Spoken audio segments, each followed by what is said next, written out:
अच्छा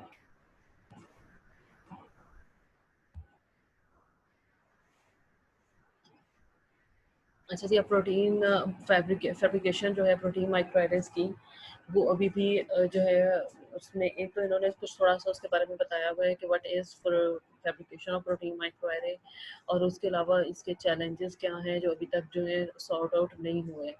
ठीक है? इसकी स्पेशली इसके अंदर जो चैलेंज आ रहा है वो हाई थ्रूपुट फैशन में जो प्रोटीन प्रोडक्शन है, उसमें बहुत सारे चैलेंजेस आ रहे हैं।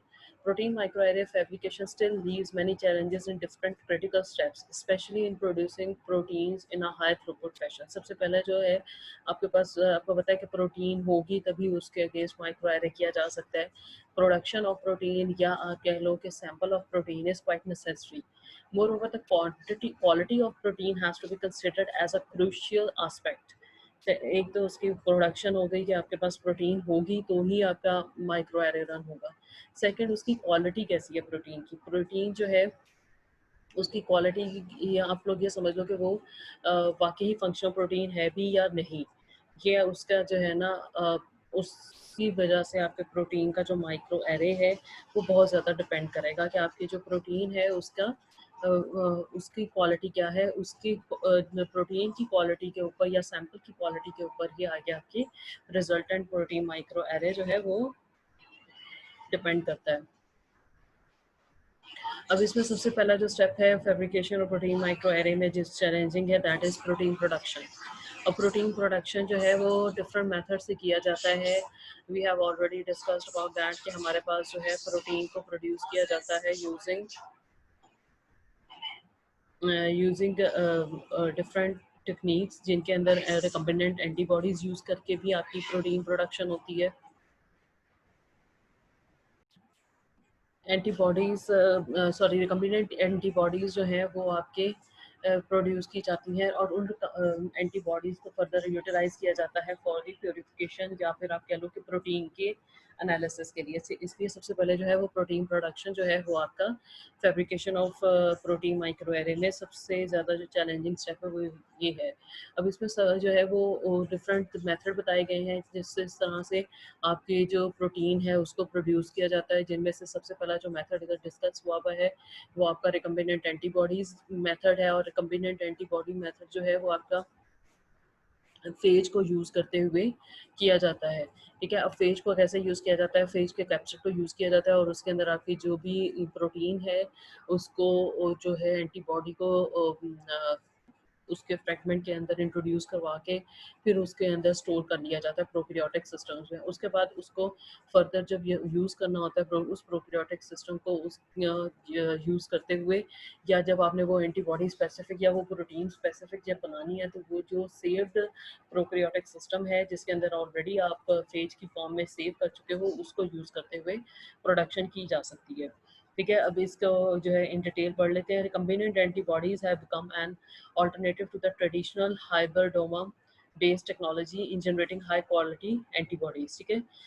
रिकम्बिनेंट एंटीबॉडीज जो है वो अब बनानी जा शुरू की गई है। पहले हाइब्रिडोमा बेस्ड टेक्नोलॉजी यूज़ की जाती थी हाई क्वालिटी एंटीबॉडीज जनरेट करने के लिए, लेकिन उसके अंदर कोई इतना खास हमें रिजल्ट नहीं मिलता था। A phase display was one of the early methods developed to generate recombinant antibodies। phase method जो है वो सबसे पहले यानी कि one of the early methods है जिसके अंदर recombinant antibodies को generate किया जाता था using antibody fragment encoding genes। सबसे पहले तो antibody fragment जो encoding antibody fragment encoding genes थे, for example VH and VL and bacteriophage capsid gene fusion। ये 3 चीज़ें जो हैं ये यूज़ की जाती थी एंटीबॉडी फ्रैगमेंट एनकोडिंग जीन, जिनमें VH और VL था, और तीसरे नंबर पर बैक्टीरियोफेज कैप्सिड जीन फ्यूजन ये यूज़ की जाती थी। This technology enable sets of human this technology enable sets of human antibody libraries to be stored in prokaryotic systems। ठीक है? ये वाला जो आपका फ्यूजन सिस्टम था ये टेक्नोलॉजी जो है अलाउ करती थी कि आप ह्यूमन एंटीबॉडी की लाइब्रेरीज जो है वो प्रोकैरियोटिक सिस्टम्स में सेव कर सको, स्टोर कर सको, where they can be readily expressed by phage infection, और उसके बाद उनको फेज इन्फेक्शन के थ्रू जो है एक्सप्रेस करवाया जाता था। Prokaryotic expression system promise large scale antibody production in short time period. ये इनको प्रोकैरियोट्स में ही क्यों किया गया था? क्योंकि प्रोकैरियोट्स का लाइफ स्पैन कम है, वो बहुत तेज़ी से जो है वो डिवाइड करते हैं, और चूँकि उनका लाइफ स्पैन कम है, वो जल्दी डिवाइड कर जाते हैं, leading too much production of antibodies in small short time periods. ठीक है, बहुत छोटे टाइम पीरियड के अंदर अंदर आपके bacteriophages, you all know that it has almost 20 minute cycle. तो 20 मिनट्स के अंदर ही वो अपने आप को जब वो करते थे, उसकी वजह से बहुत तेज़ी से जो है हमारे पास एंटीबॉडी आ जाती थी। Prokaryotic expression system promise large scale antibody production in short time period. In addition, this system generates antibody fragments lacking the Fc domain that rather than intact IgG antibodies, eliminating non-specific binding to the Fc receptor. दूसरा जो इससे हम लोगों को फ़ायदा था वो ये था कि ये एफसी रिसेप्टर्स के बगैर जो है वो एंटीबॉडीज़ जनरेट कर सकते थे, जिसकी वजह से जो स्पेसिफिसिटी थी वो आपकी एलिमिनेट हो जाती थी। अब ये था कि नॉन स्पेसिफिक बाइंडिंग जो है ना वो एलिमिनेट हो जाती थी एफसी रिसेप्टर के साथ। फिर उसके बाद the recombinant antibodies are expressed and displayed in the phage capsid and then purified using column chromatography. अब वो जो फेज कैप्सिड के अंदर रिकम्बिनेंट एंटीबॉडीज़ जो हैं वो एक्सप्रेस हो गई हैं, उनको इजीली बाद में जो है ना फ़िल्टर आउट कर लिया जाता था, प्योरीफाई कर लिया जाता था यूजिंग कॉलम क्रोमेटोग्राफी। अब इसके बाद जो है दूसरा मेथड जो है वो अदर मेथड्स जो है वो बनाए गए, जिसके अंदर जो है रिकम्बिनेंट एंटीबॉडीज़ को बनाने के लिए यीस्ट या यूकैरियोटिक एक्सप्रेशन सिस्टम जो है वो यूज़ किए जाने लगे।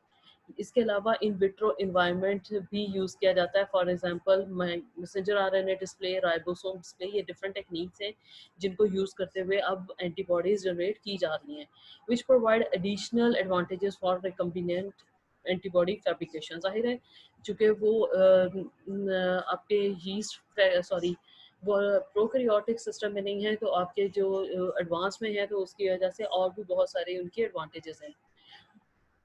The fabrication of functional protein microarray faces an even bigger challenge. इसके बाद जी functional protein, ये तो आपके आगे simple protein कैसे, लेकिन जो आपके functional proteins की बात होती है तो उनको उनकी fabrication जो है वो ज़्यादा difficult है। उसकी वजह क्या है कि आपको पहले तो फंक्शनल प्रोटीन फाइंड आउट करने के लिए जो है वो आपको लार्ज अमाउंट्स चाहिए आपकी प्योरीफाइड प्रोटीन्स के। ठीक है, उसके अलावा जो है फंक्शनल प्रोटीन्स को जनरेट करने के लिए उसके बायोकेमिकल करैक्टरिस्टिक्स, जैसे कि उसके अंदर प्रोटीन फोल्डिंग कौन सी हो रही है, पोस्ट ट्रांसलेशन मॉडिफिकेशन किस किस्म की हो रही है, उसके अलावा उसकी फिजिकल कंडीशन क्या है जिस टाइम पे उसको प्योरीफाई किया गया है, इन सब चीज़ों को कंसिडर करना पड़ता है या उन चीज़ों को देखना पड़ता है। ज़ाहिर है अब आपकी जो प्रोटीन फॉस्फोरिलेशन के पोस्ट ट्रांसलेशन में जा रही है, उसको आप एसिटाइलेशन वाला जो ग्रुप है वो नहीं दे सकते हो।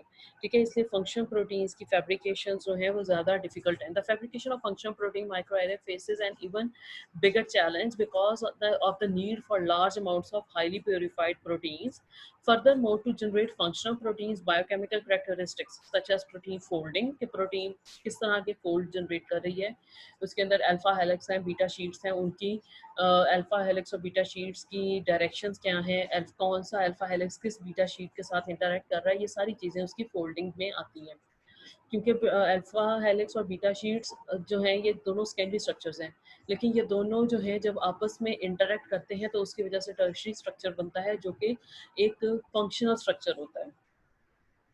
ठीक है, इसलिए जो आपके प्रोटीन की फोल्डिंग है और साथ में पोस्ट ट्रांसलेशन मॉडिफिकेशन, जिसके अंदर एक स्मॉल मॉलिक्यूल उसके साथ आके अटैच कर जाता है फॉर फर्दर आपके प्रोटीन के फंक्शन को नॉर्मल बनाने के लिए या प्रोटीन को फंक्शनल बनाने के लिए, तो वो सारी चीज़ें जो हैं बहुत ज़्यादा मैटर करती हैं। एंड फिजिकल कंडीशंस, और इसके अलावा फिजिकल कंडीशन किसकी, प्रोटीन की, कि प्रोटीन जब प्योरीफाई की जा रही है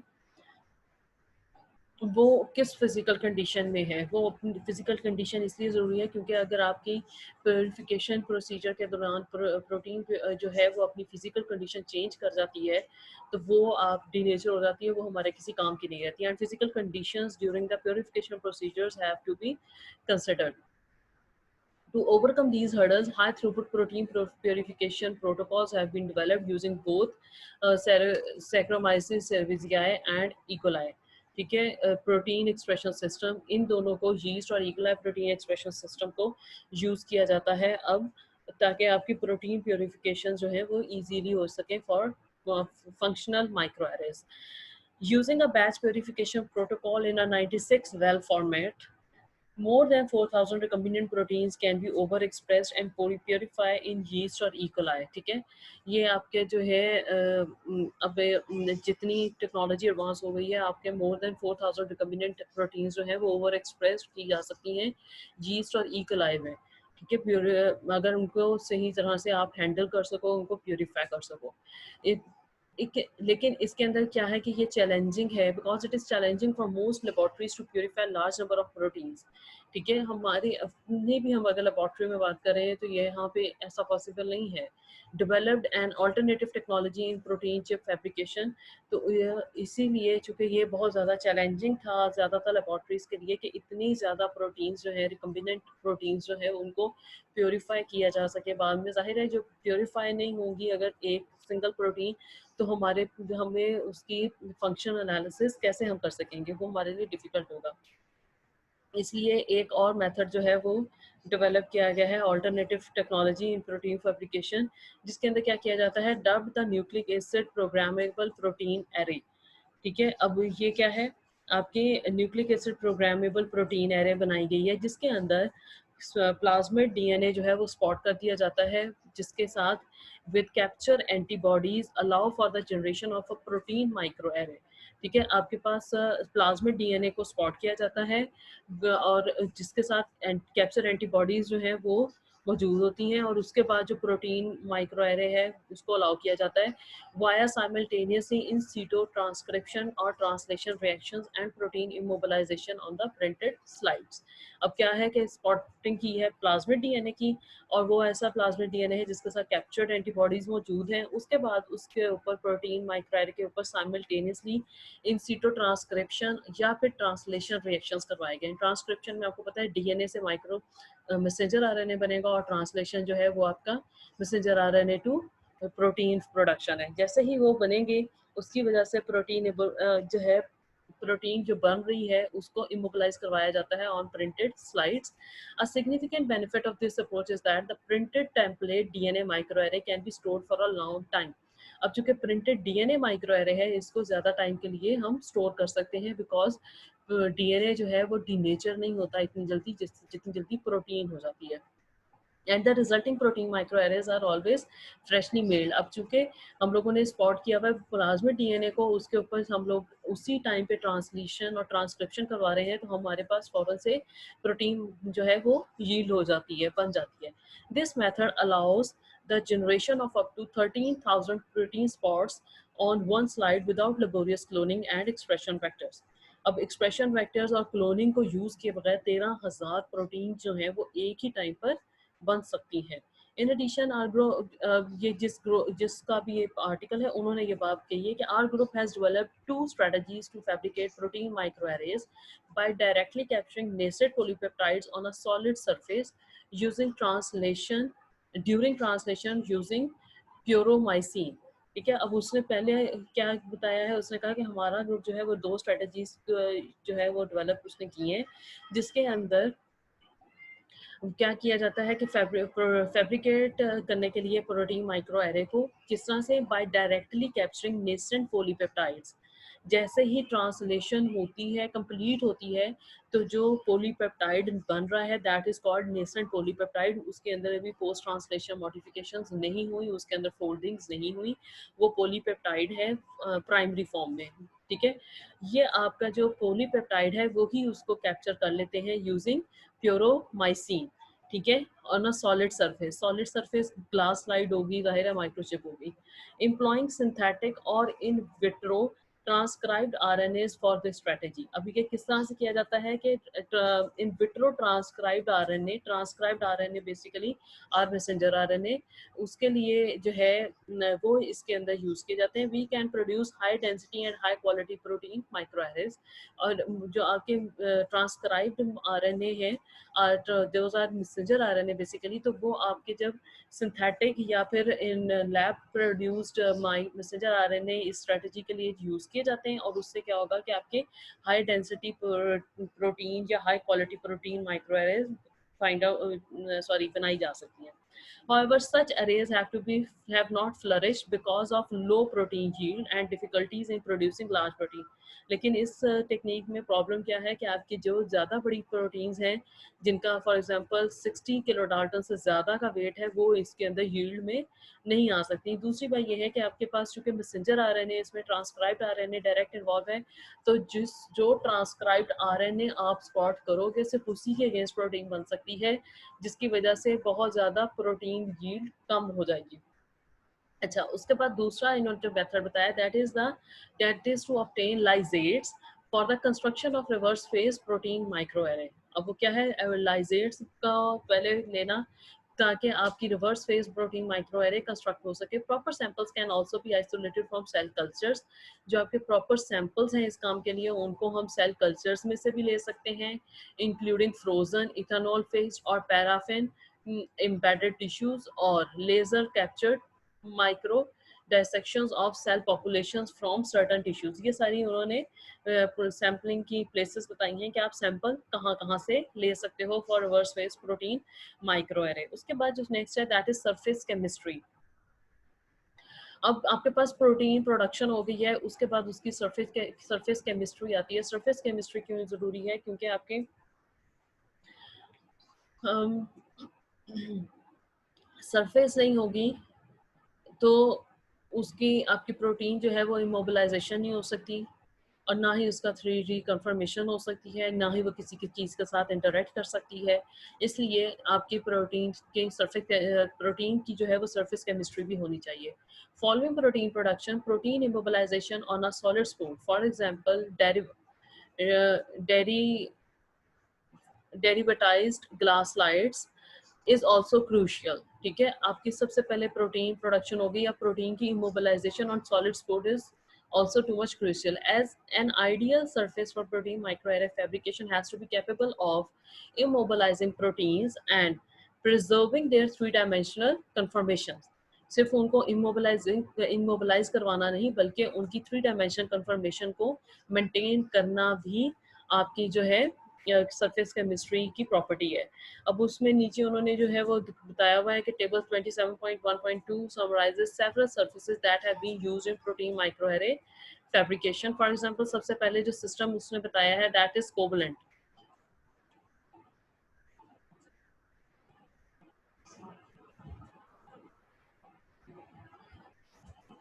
that is covalent immobilisation. Covalent immobilisation में सबसे पहले जो सरफेस है यूज की जाती है that is aldehyde epoxy NHS carboxylic ester etcetera. और इसकी प्रॉपर्टीज क्या हैं, irreversible protein immobilization, good for covalent reactions, long immobilization. इन तीनों में वो प्रोटीन इमोबिलाइजेशन कर सकता है. नेक्स्ट जो सिस्टम है दैट इज एड्सॉर्प्शन सिस्टम जिसके अंदर polyvinylidene fluoride PVDF nitrocellulose membrane और पॉलीस्टाइरीन यूज किया जाता है. और इसकी प्रॉपर्टीज क्या है, it has high background signals in certain assays. Next जो है system that is diffusion system जिसके अंदर एगरोज पॉलीएक्रिलामाइड जेल या हाइड्रोजेल इन तीनों में से कोई चीज यूज की जाती है और सरफेस पे. और प्रॉपर्टीज क्या होती हैं, good preservation of protein conformation, weak protein immobilisation होती है. इसके अंदर प्रोटीन की कंफर्मेशन बहुत अच्छी रहेगी मगर प्रोटीन की इमोबिलाइजेशन वीक हो जाएगी. एफिनिटी कैप्चर सिस्टम जिसके अंदर Ni2 पॉजिटिव डैश NTA और स्ट्रेप्टाविडीन और ग्लूटाथायोन जो है ये आपके सरफेस के ऊपर यूज किए जाते हैं. Offers possibility to control protein orientation. Protein की ओरिएंटेशन जो है या उसकी कंफर्मेशन जो है उसको उसकी कंफर्मेशन की सही ओरिएंटेशन के लिए यूज होती है. लास्ट जो सिस्टम है that is a metal system. उसके सरफेस पे गोल्ड सिल्वर स्टील या इस तरह के मटेरियल को यूज किया जाता है और उसके प्रॉपर्टीज क्या है, it has conductive surface compatible with SPR और मैस स्पेक्ट्रोमेट्री डिटेक्शन के लिए ये यूज किया जाता है. अब इसके बाद नेक्स्ट जो है आपकी इमोबिलाइजेशन भी हो गई, आपके पास प्रोटीन प्रोडक्शन हो गई, उसके बाद उसकी इमोबिलाइजेशन हो गई, उसके बाद उसके जो कंफर्मेशन थी वो जो है वो भी आपके पास फाइन हो गई, आपके पास यानी कि उसकी मोबिलाइजेशन इस तरह से हो गई है कि आपकी जो प्रोटीन की कॉन्फर्मेशन है वो लॉस नहीं हुई उसकी 3 डायमेंशनल फॉर्म में, और उसके अलावा उसके अंदर जो उसकी एक्टिव साइट थी दैट इज़ आल्सो फंक्शनल। तो अब इसके बाद जो है इसकी डिटेक्शन आ जाती है कि आपके प्रोटीन जो है, प्रोटीन माइक्रो एरे जो है वो आपकी उसका डिज़ाइन इस तरह से हो कि उसके अंदर डिटेक्शन ऑफ सिस्टम इजी रह जाए। ठीक है।